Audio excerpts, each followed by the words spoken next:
on learning how to play Chuck Berry's Johnny Be Good on guitar. Yes. The first thing to remember when approaching this material is that the E is silent.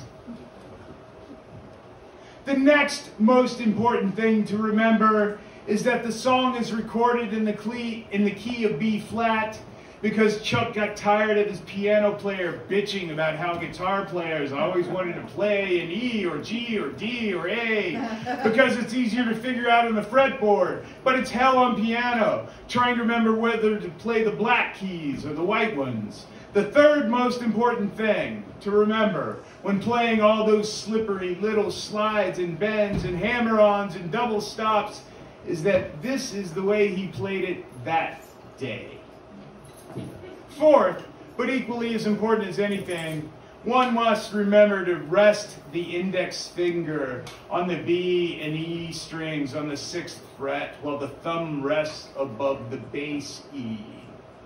And this most important thing to remember when attempting to play Johnny Be Good is that to get it, to really get it, one should learn every lick that T-Bone Walker ever played and then come back and start over. And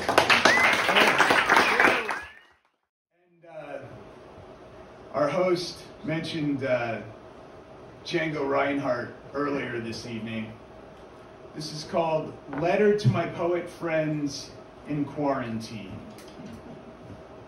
Can we write enough poems about Django Reinhardt?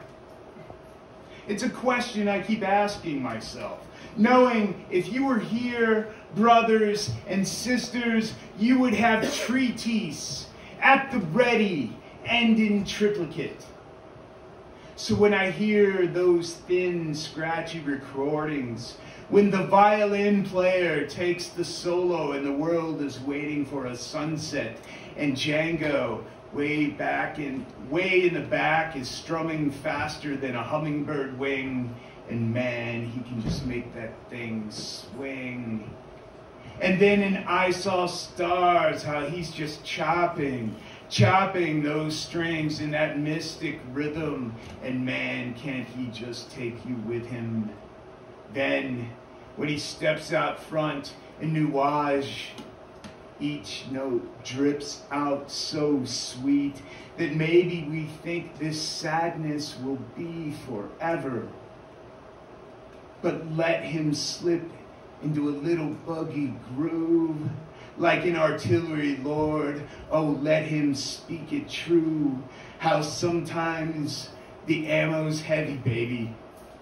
Sometimes you just have to lay it on down.